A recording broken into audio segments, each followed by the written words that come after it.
So के छ त केटी है सो त्यही नै हो है त अब त के भन्नु आज चाहिँ 12 लाई बिदाई कार्यक्रम छ मतलब फेयरवेल जस्तै हो अब प्रोग्राम राखेको छ सो आज शनिबार त्यही पनि म ड्रेस लाएर अब नाटेको है ढक्क लाएर के भन्नु यो भन्दा अगाडिको भ्लगमा चाहिँ मैले लास्ट राइड भनेको थिएँ है लास्ट भ्लग चाहिँ भनेको थिएँ होला सो माइन्ड नगरिदिनु होला है त्यही नै हो त आज चाहिँ फेयरवेल ल त्यसो त है त्यही नै हो अब जान आँटेको टक्क 7 बजे बोला छ अनि त्यही नै हो है त केटीकेटीहरू के छ र होइन अरू त चलिरहन्छ है कस्तो देखेको झुसीले केटा जस्तो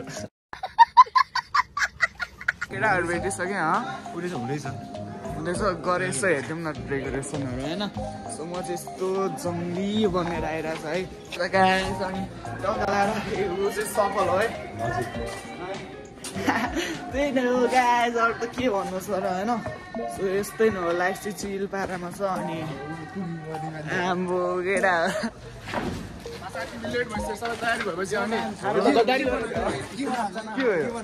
सकिसक्यो ल त्यस्तो भएन नि यार त्यसो त होस् नमस्कार ठिक छ हुँदैछ यहाँनिर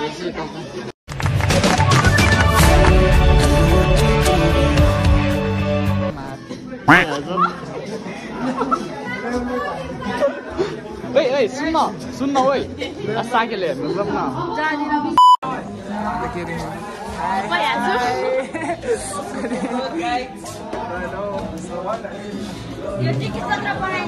न छैन नि यार खाँदैन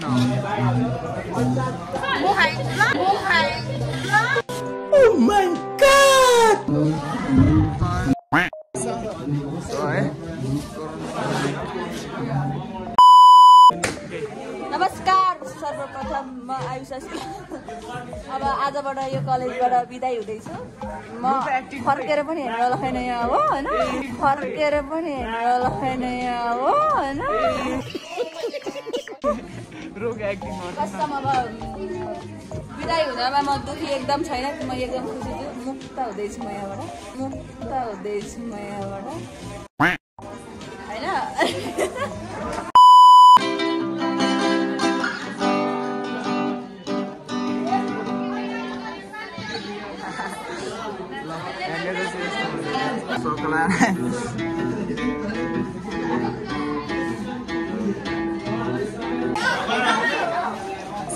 पछि आउँछ अहिले चाहिँ म हस्पिटल चिलमा क्लास गरिरहेको पापासँग भगवान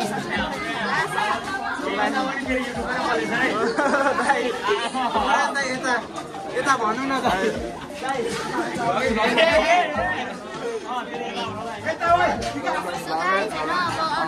म बाँकीको भ्लगमा भन्छु होइन अहिलेलाई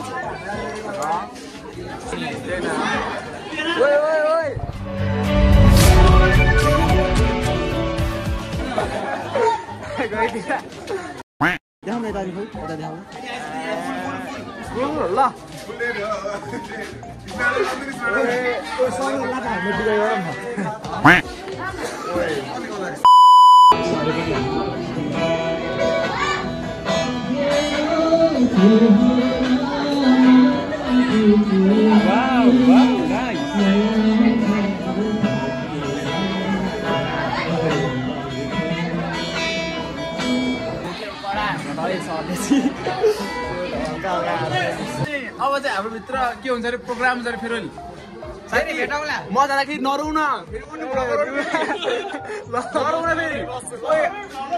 आँसु के आँसु तिम्रो आज मेरो लास्ट दिन हो क्या लास्ट डे है नरौ न साथी लाएर है हामी चाहिँ लास्ट अवश्य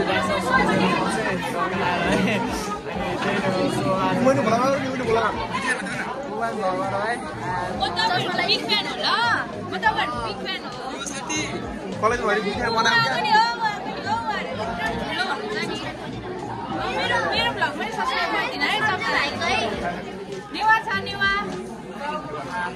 साथीहरु मेरो त कुनै भइसक्यो मलाई उले डिपेन्डेन्ट हैन म त इङ्ग्लिसमा कमजोर छु क्या म त इङ्ग्लिसमा कमजोर छु साच्चै भने लगी हुन्छ जस्तो पारा मा भिलेन वाला लाइफ तेरो side back Just like it is called a para. ओए चरा पलाएर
आफ्नो कलेज जीवनको एक अध्याय पूरा गर्दै हुनुहुन्छ भने अलिक पनि लागिरहेको छ कि कहीं भाषण लामो भयो भने तपाईहरुले जुत्ता फुकालेर पो खानुहुन्छ कि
मेरो 300 रुपैयाँ तिमीहरु पैसा गएन यो 300 रुपैयाँको खाने कुरा पनि आउँछ होला नि त आउँछ खोइ यस्तो बनाइदिएर रहेछ है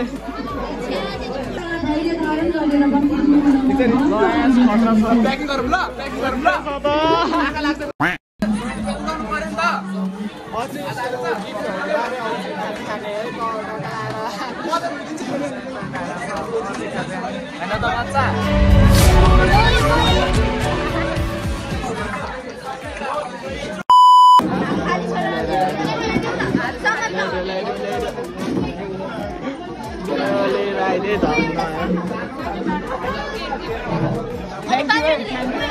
Thank you so much.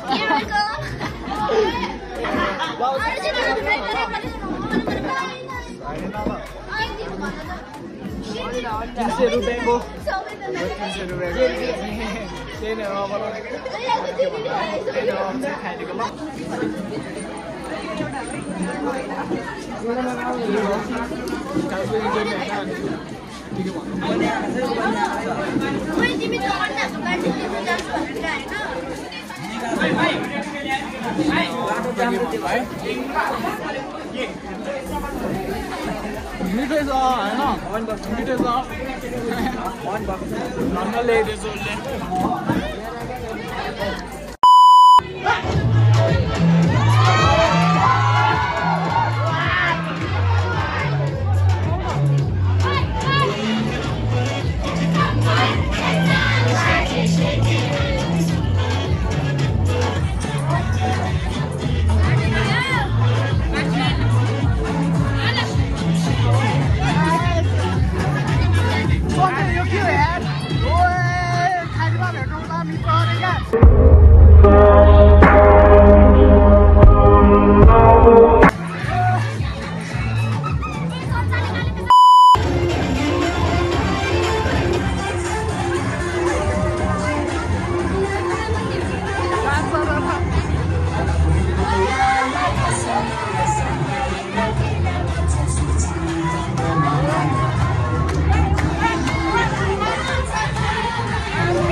Radio mask खोल्न न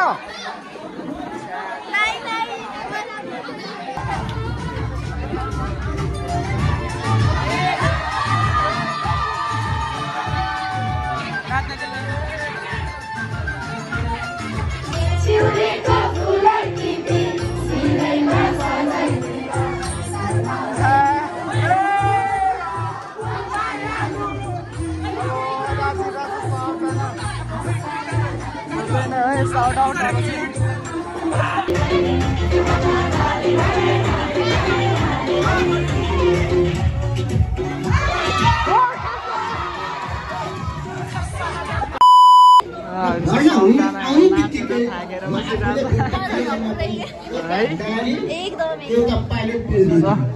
भाषण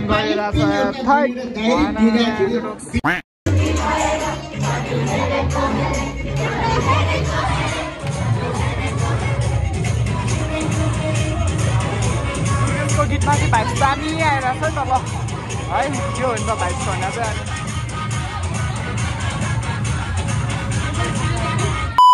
तर्फबाट र मेरो व्यक्तिगत तर्फबाट नमस्कार। विदाईको क्षण एउटा यस्तो समय हो जहाँ शिक्षकहरूलाई आफ्नो सन्तान कहीँ टाढा पठाएको महसुस हुन्छ। म आफैलाई एउटा शिक्षकको भूमिकामा राखेर कोरिएको मुक्तक यसरी सुरु हुन्छ। थाहा छैन त्यो मनबाट बसाइ सरौ कसरी, तिमीलाई भुलेर अरूकै घरमा परौ कसरी। हिजो आफ्नो सन्तान सरह माया गरेको प्रिय विद्यार्थी, हिजो आफ्नो सन्तान सरह माया गरेको फेरि यही हातले आज बिदाई गरौँ कसरी, फेरि यही हातले आज बिदाई गरौँ कसरी भन्दै हजुरहरूको हजुरहरूले सोचेको भन्दा पनि राम्रो आओस् भन्दै यहाँबाट बिदा हुने अनुमति चाहन्छु।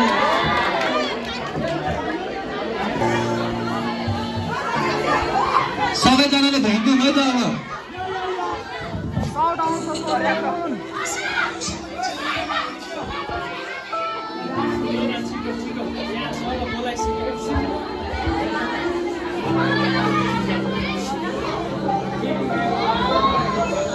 Nobody understand how I feel.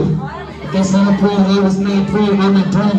Hope I get to do this until I die on my team. If I wanna play, put me up into the best. Nobody understand how I feel. Guess me free, I was made free on my dream. Hope I get to do this until I die on my team. If you wanna play, put me up into the best. I'm not born to swim. Praying for the weather to connect on my name. See my happy weather just to turn on the stream. I'm on my way, nobody. I'm a lame little niggas still behind. Wanna see me go out there, go to Chicago. But you can go back and go to anytime to the world of the first shit. Like a giant shit, I'm gonna risk it. The world name up the go now for all night. Go to somewhere with the peace. I'm on the bike now. They're gonna stop trying to go to the town now. Turn them all and gonna go. There's a good town now.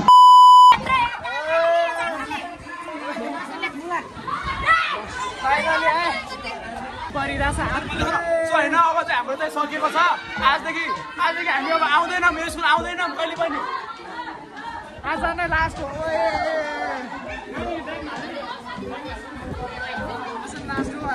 खुसी भएको छ है यो चाहिँ खुसी भइरहेको छ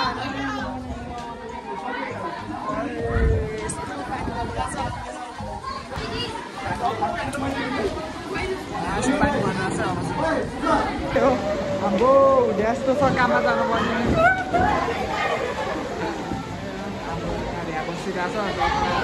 सबले यस्तो देखायो न त ल सबजनाले ल यस्तो क्या ल है त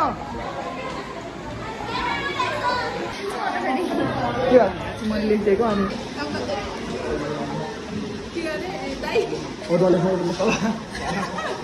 हाम्रो खुसी लाग्यो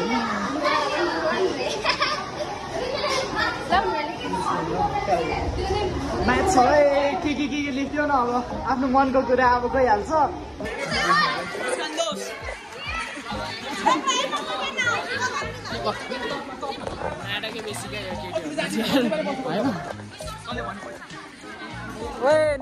जानुपर्छ क्या साथी कहाँ नेपालमा बसेर हुन्छ हौ साउट है 100जना फोटो खिचिरहेको छ अनि हामीलाई गाह्रो छ नि तल 12मा पुग्छ अनि फेरि बोर्ड आउँछ टेन्सन हुन्छ नि तल यति नोटिफिकेसन लाइक एन्ड सब्सक्राइब है त